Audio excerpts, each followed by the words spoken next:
lang, experience playing the first game. Medyo excited na ako na ako.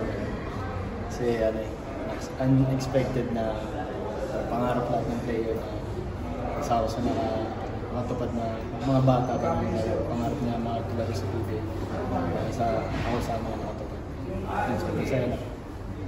Pero nung first conference, nasa ano ba? Parang practice player nila ako. Kasi nai-MPBA pa ako. Tapos nabigyan ako ng chance. Saan naglalaro? Sa Paranaque. So nag-playoffs na nila? Oo, playoffs. Tapos nung after nag-tsaka ka rin? Oo. Ano yun for the rest of the season ng taon? Jello, nung after ng draft, syempre hindi ka natawag. Ano yung na-feel mo? Parang, ikaw ba parang mas na-motivate ka nun? Kailangan, mas galingan ko ba sa MP para talagang mapansin ako ng team? Yes po.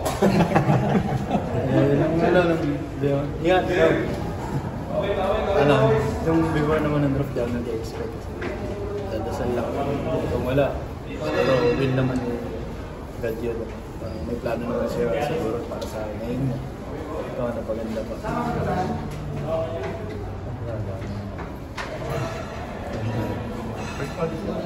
Gusto mo stay?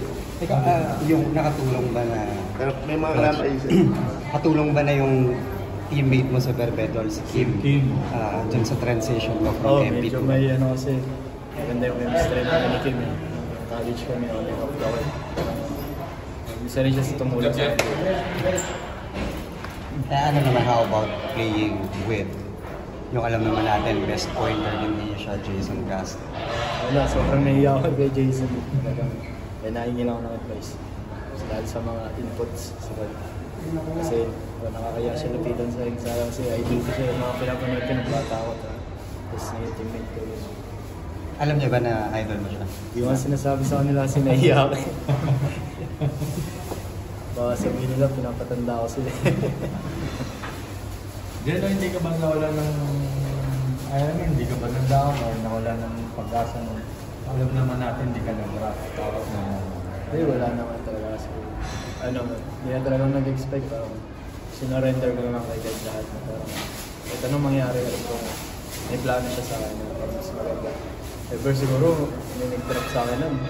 Hindi natin na, malay mo, hindi rin ako makasay. Siguro, plano ito ni God na hindi ako mag-draft, pero may makakakita sa akin. Sa ibang way. Paano? Marami rin nagulat na hindi ka na nag-draft kasi... Oo, lalo na yung mga Ay, paano ka ba na kinuha ang practice games? Sino ba mag-usap sa'yo? Hindi ko din alam kasi... Ay, agent. Hindi ako Boss Danny. After nung draft, may game kami kinabukasan.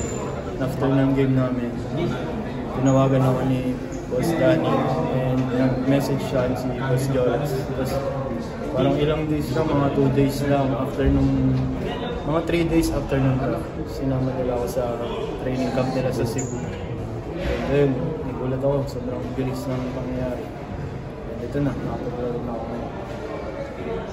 Pero yung practice player ka, may contract din ba yun? Meron. Pero as lang sa practice play.